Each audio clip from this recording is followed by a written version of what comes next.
existe una de las salidas de Roma al sur, una pequeña capela que se llama Quo Vadis. Esa capela fue construida para lembrar una antigua tradición cristiana que dice que cuando comenzó la persecución de Nero en Roma y los cristianos eran llevados a los circos y lá sacrificados, os cristãos mesmos falavam para Pedro já morava em Roma naquela época: Pedro, você tem que ir embora. Você é o Papa, você é a cabeça da igreja, você precisa ir embora. E então Pedro, escutando o conselho dos cristãos, ele começou a sair de Roma por aquela via, a via Ápia. E aí, em um certo momento, ele viu Jesus. Jesus vinha caminhando, exatamente em sentido contrário do que ele. E então, ele viu passar o Senhor e perguntou: Quo vadis, Domine? Que significa em latim: onde vai você, Senhor? E ele respondeu: eu vou a Roma a morir de novo.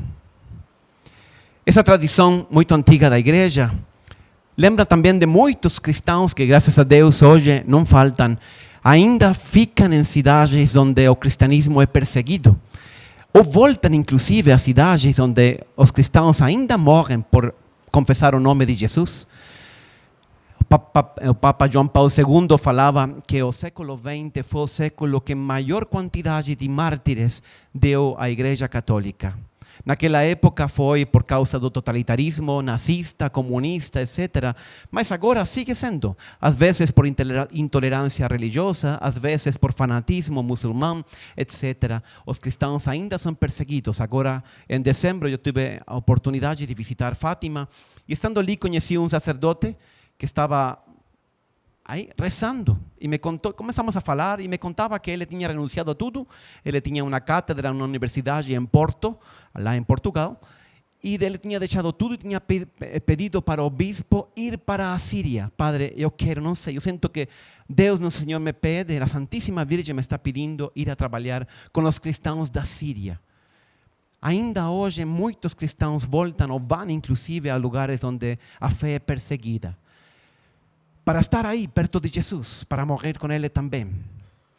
Nós talvez não temos essa experiência ou essa oportunidade de morrer por Cristo, mas nestes dias da Semana Santa também nós podemos ir com Cristo e estar perto dele e tentar de penetrar, de entrar no mistério da paixão de Cristo e compreender todo o que Jesus fez por nós, todo o amor que encerra todas aquelas experiências. Quando Jesus decidiu subir a Jerusalém, os discípulos estavam muito indecisos. Eles não queriam ir a Jerusalém porque Jesus já era muito hostilizado e muito perseguido. Mas Felipe fala assim: vamos nós também a morrer com ele.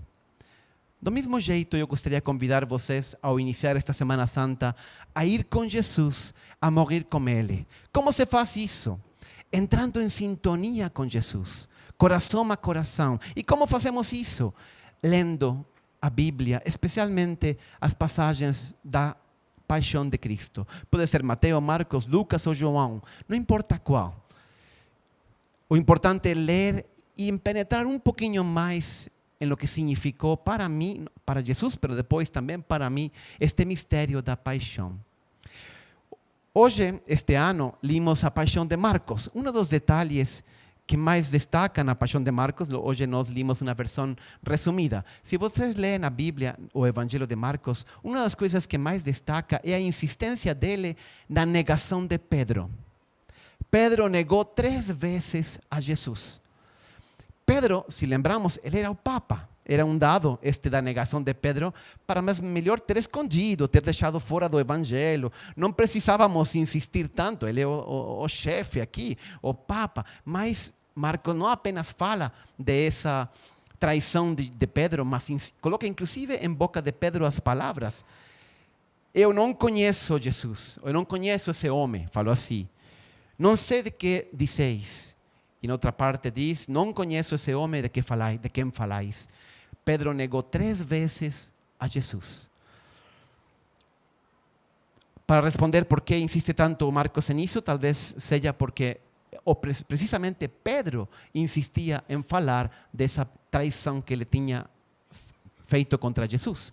Marcos, em certo sentido, era um tipo de secretário de Pedro. Então, quando você lê o Evangelho de Marcos, está lendo a pregação de Pedro. Que pregava Pedro em tempos, aqui lá em Roma, naquela época, precisamente aquilo que nos passou depois Marcos no seu Evangelho.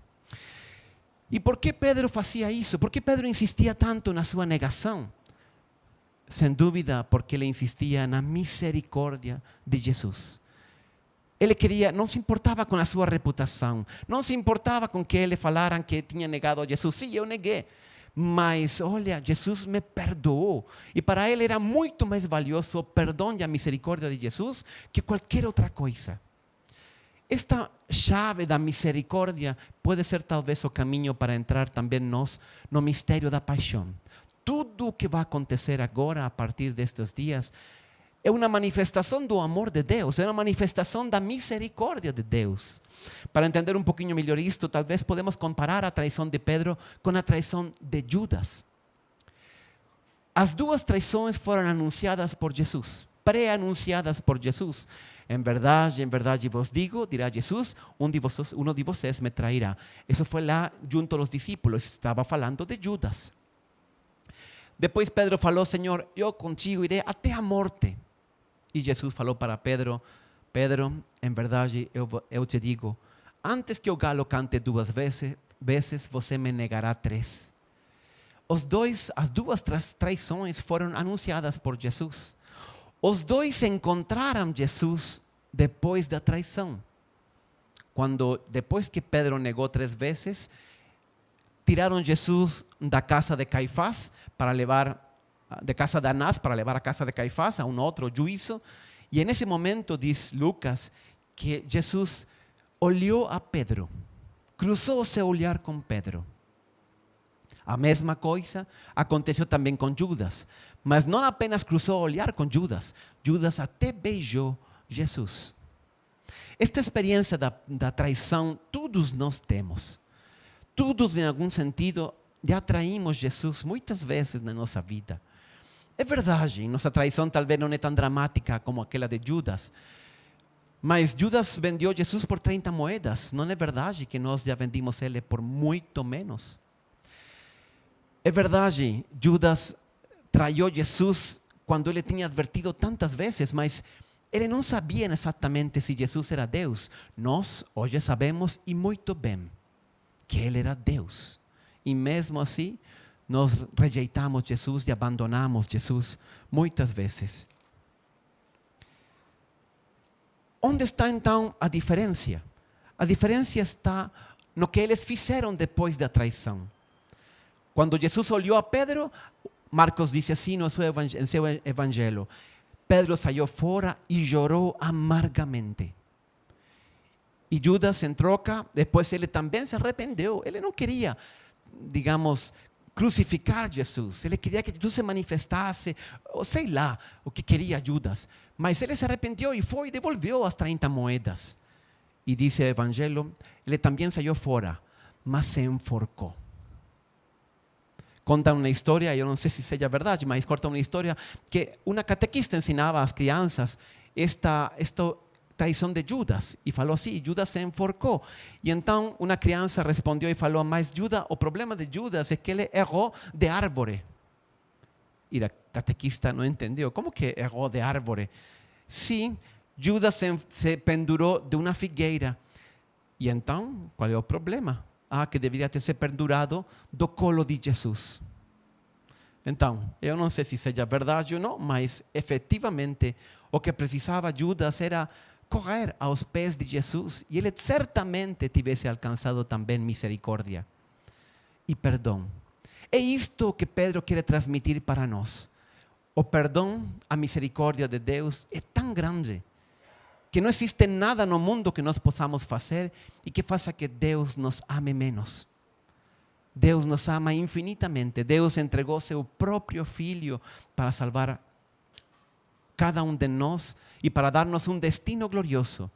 O que vai acontecer nestes dias muda por completo a nossa vida. Nós não nos damos conta porque estamos acostumados demais a escutar que depois da morte temos a vida eterna. Mas, queridos irmãos, isto não seria possível, para nenhum de nós se Jesus não tivesse morrido. E não existia ninguém, exceto Deus, que podia ter feito um sacrifício para ganhar essa chave que abre a porta dos céus. É só pela misericórdia e pelo amor de Deus. E o amor de Deus é tão grande que não existe nada, insisto, que nós possamos fazer que faça que Deus nos ame menos, que Deus nos chegue a rejeitar um dia. Insisto que para entrar no mistério da paixão, nós temos que ver e enxergar tudo isso através da chave da misericórdia, do perdão, do amor de Deus. É por isso que Deus morre. Já dizia o profeta Isaías que eram nossos pecados os que ele carregava. E por nossa causa e pelo amor de Jesus. Alguém dizia também, uma frase que escutei uma vez, que não foram os pregos que sujeitaram, que seguraram Jesus na cruz. Foi o seu amor por nós. E isso é verdade, porque Jesus era Deus Todo-Poderoso. Ora escutávamos como os judeus diziam a Jesus: se você desce da cruz, nós vamos querer acreditar em ti. Também o homem de hoje gostaria de acreditar em um Jesus sem cruz. Em um Jesus que desce da cruz, que vence os inimigos, que triunfa, que tem sucesso. Mas Cristo não nos mostrou esse caminho, nos mostrou o caminho da cruz. Grande mistério este, mas um mistério que desce ao mais profundo das realidades humanas. Você pode estar na situação mais difícil, você pode passar por os momentos de maior sofrimento, e Deus está junto com você, e Deus usa essa cruz, esse sofrimento, para a sua redenção, para a sua salvação e para dar um destino glorioso depois na vida eterna. Tudo isto nós aprendemos olhando para Jesus, olhando para a cruz. O fato de que Jesus tenha morto na cruz é a prova do amor de Deus. O fato de que Jesus tenha ressuscitado é a prova de que Jesus era Deus. O que mais precisamos para acreditar nele e para entregar toda a nossa vida? O convite, por isso, como dizia, é a ler a Bíblia. Esta semana não passemos sem dedicar unos minutos. Quanto tempo precisamos para ler a paixão de Marcos, de Mateus, de Lucas? Talvez 15, 20 minutos, não mais. Mas essa leitura, a Bíblia ilumina nossa mente, nosso coração. O Espírito Santo realmente habita entre as páginas da Bíblia. E essa leitura pode fazer grande diferença também na nossa vida. Uma vez me contaram a história de uma senhora que era muito agnóstica, muito ateia. Ela não acreditava em Deus, nunca foi praticante, etc. Mas a filha dela, em troca, sim. Ela tinha participado em grupos de jovens na paróquia, tinha se engajado muito e terminou sendo uma menina muito boa e muito praticante, muito piedosa. E aí um dia, ela, a mãe, escutou aquela notícia que nenhuma mulher, nenhuma mãe gostaria de escutar jamais. A sua filha tinha um diagnóstico de câncer nos ossos. Aí a mãe ficou junto à filha, acompanhando-a no sofrimento. Veio uma cirurgia muito difícil. E depois da cirurgia, ela saiu, ficou no hospital. E a mãe estava junto com ela, com a filha, acompanhando-a em meio desse sofrimento, da recuperação. E nesse momento, então, a mãe pensou: filha, você não quer que eu leia algo para você? E a filha respondeu: sim, eu quero escutar a paixão de Jesus. A mãe correu, foi lá, buscou uma Bíblia, comprou e voltou para o hospital. E aí, pouco a pouco, começou a ler para a filha a paixão de Jesus. Enquanto lia, a filha dormiu. Mas a mãe ficou engajada e foi lendo e lendo e lendo e lia cada vez mais. E depois ela mesma contava que enquanto a filha dormia, a mãe acordava. Acordava do ateísmo, acordava a misericórdia e o amor de Deus manifestado na paixão e na morte de Jesus. Por isso, dediquemos também estes dias santos. Não importa se você está trabalhando, se você vai tomar uns dias de descanso, perfeitamente legítimo, não tem problema. Mas no coração, tentemos sintonizar com Jesus. Não são dias qualquer. É Jesus que morre, nos lembramos isso, e isso não é um fato do passado, é uma realidade que toca a nossa vida hoje. E sobretudo nosso destino eterno. Por isso, peçamos a Jesus no dia de hoje que nos permita compreender e penetrar um pouquinho mais nesse mistério da paixão, da morte e da ressurreição de Jesus. Que assim seja.